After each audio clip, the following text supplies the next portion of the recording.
Right. Prime Minister Modi is en route to Canada's Alberta for the G7 summit, not as a member but as the most watched guest.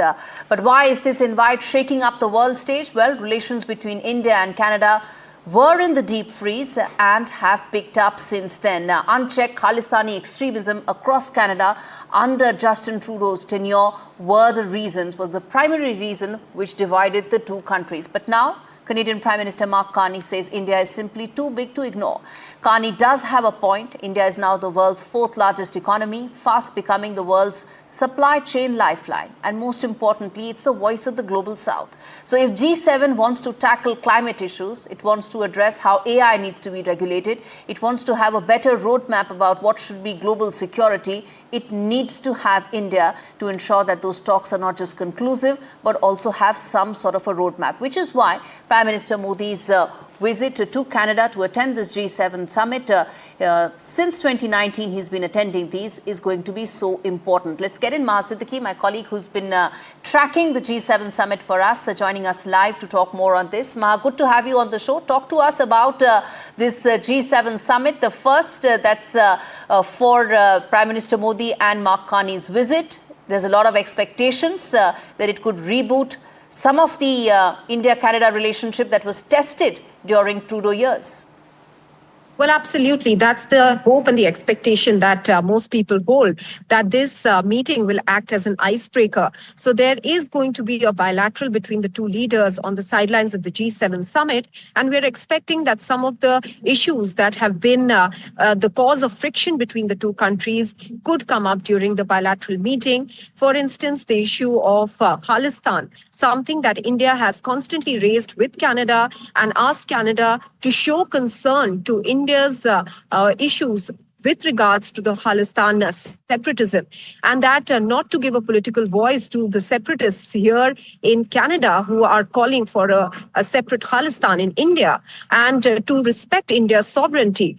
These are some of the critical issues that need to be navigated before really there can be an improvement in the ties between India and Canada. So certainly this message is going to be conveyed by the Indian side. On the Canadian side, we hear that they want to raise the issue of crime syndicates as well, intelligence sharing, and they are looking for proper law enforcement coordination between India and Canada, because for them, the issue of the killing of Hardeep Singh Nijjar is something that has been raised by the community here in Canada, and that is something that the Canadian government, which continues to be a liberal government, wants to take up. Though Mark Carney has been pragmatic, Gauri, as you have pointed out, he wants to improve the ties with India, understanding the economic significance of India. He pointed out how it's a big economy, the fourth largest, as well as critical in all supply chains. And that's the reason that India had to be at the high table here at G7 as an invitee country, which it has been since 2019, since the Biarritz summit in France. So Prime Minister Modi lands today in Calgary. He's going to stay in Calgary overnight and then go to Kananaskis for the G7 summit. The outreach session is where the Prime Minister will be speaking, and this will be followed by at least two bilaterals that the Prime Minister will be engaging in. Mm-hmm. Indeed. And Maha, before I let you go, while there's a lot of expectation, at some level, if this just acts as an icebreaker of a session, that itself could at least ensure it gets the ball rolling, so to say, because a lot may not be achieved today, but it could set that entire thing into motion, isn't it? That's absolutely right, Gauri, and especially the potential that the relationship between India and Canada can really have as far as trade is concerned. Canada has suffered betrayal from its closest ally, the United States, and it is very keenly now looking at diversifying its trading relationship, trading partnership. For that, it's looking at the Indo-Pacific, and it has an Indo-Pacific strategy from 2022, which had clearly acknowledged the importance of India in the region. To say that the trade between the two countries is below potential would be correct as far as the trade of goods is concerned. It stands at $8.6 billion for India, and India believes that it is far below potential. The service sector has shown a lot of steady supply between the two sides, and something that both sides wanted to be consistent. It's at $14.3 billion for India, And India hopes to be able to leverage that.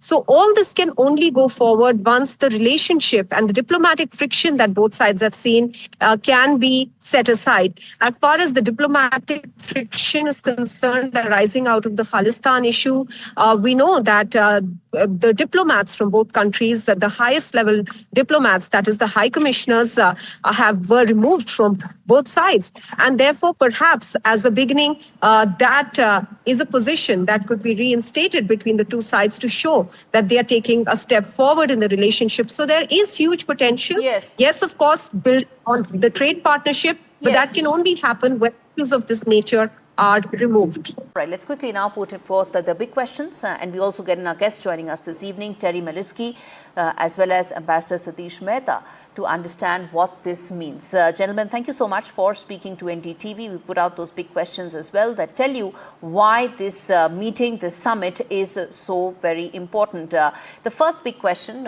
is that is this a clear message to anti-India elements, Prime Minister Modi at G7? Second question, is this really going to lead to a reboot in the India-Canada ties? And most importantly, what is the kind of meeting or a pull aside that is expected, and what could come out of that when Prime Minister Modi and PM Carney meet on the sidelines? What could be expected? Because at the end of the day, if the leaders strike some sort of a rapport, it could lead to a lot of things being set into motion. Let me start with you, Ambassador Mehta. How do you see this visit? What would be your key expectations from this meeting? I think the most important thing is that the invitation came.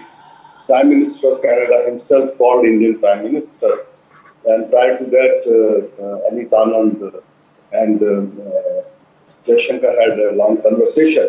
So I guess things are moving in the right direction. That's how one would read it. And I think Canada is looking at a way out through this, through how to ramp off where they put themselves in. And that's a very good sign.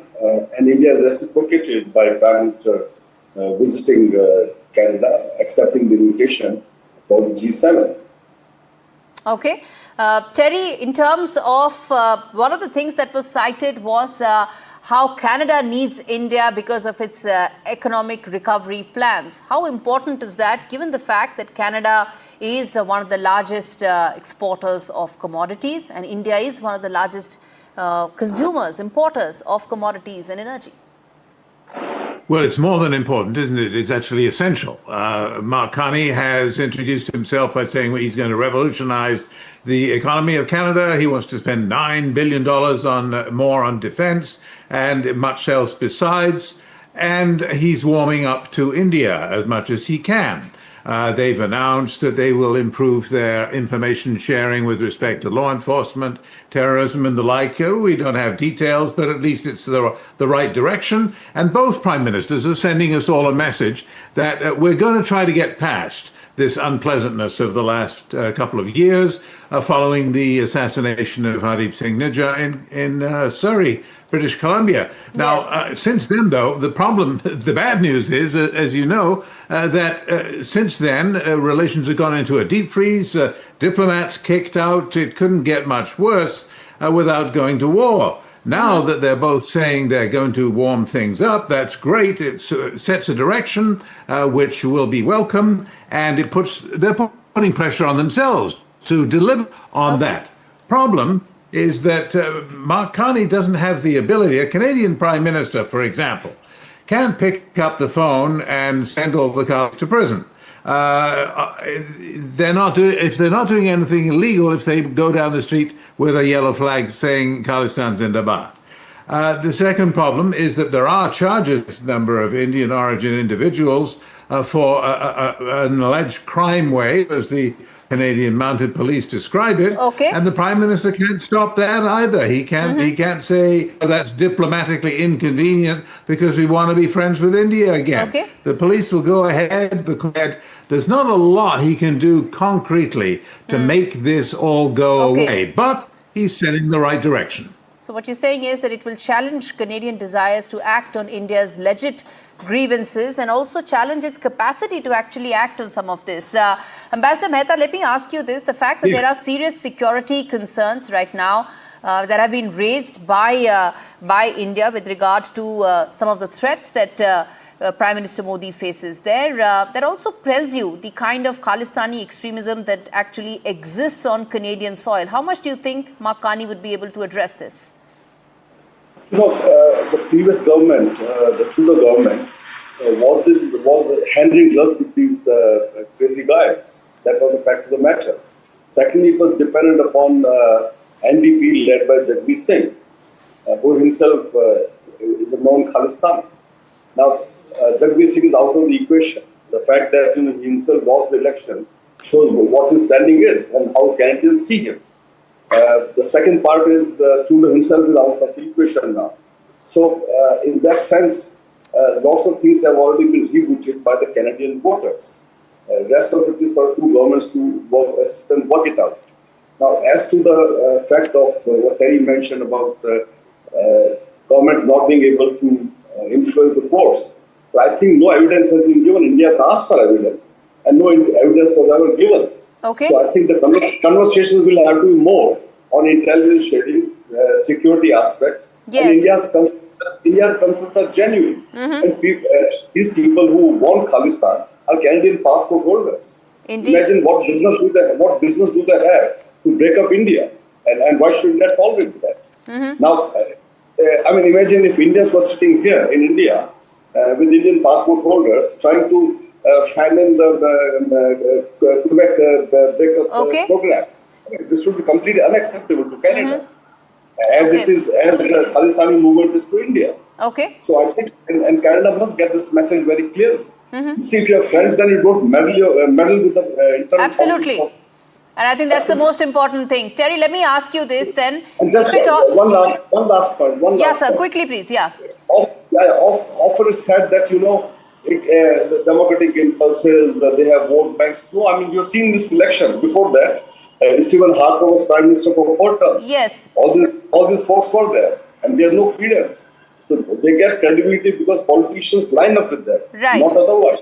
I think that's the message that Mr. Carney must understand. Absolutely, then, that's exactly what he must understand. So, in the spirit of keeping it concise, I want to quickly get in Terry's view on the fact that how much do you think, if at all, a pull aside takes place between Prime Minister Modi and Mark Carney, that could thaw relations simply because the leaders would be able to build some sort of a rapport and set the ball rolling, so to say? Terry? Look, Mark Carney and Narendra Modi are two men who want to talk business. They are not interested in wasting time. They're men of power, and they want a better trading relationship. They know how governments. Look, there's probably not a finance minister in the world who doesn't already know Mark Carney from his many years as a central banker. The issue now is, how much power does he really have to change things? We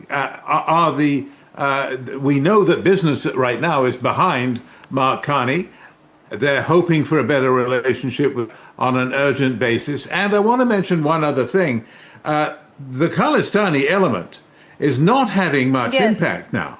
The Khalistani element, they've got a demonstration. They've been allowed to have a demonstration about an hour away from Kananaskis. I mean, they're not even going to see Modi. And they have been wailing at the top of their lungs for the last several days about how terrible this invitation to Modi is. And has anybody listened? Has Mark Carney done anything different?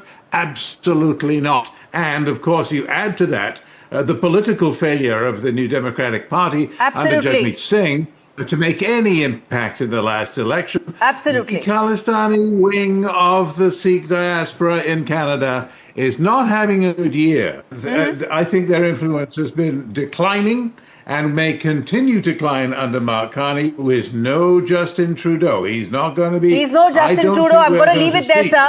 Thank you so much for joining us, both of you gentlemen, for speaking to us as NDTV continues to track Prime Minister Modi's visit to Canada to be part of the G7 summit. We're going to keep giving you details and updates on that and how it will reshape the India-Canada relationship. But we're completely timed out on this edition. Thanks so much for watching. On the other side, news and updates will continue.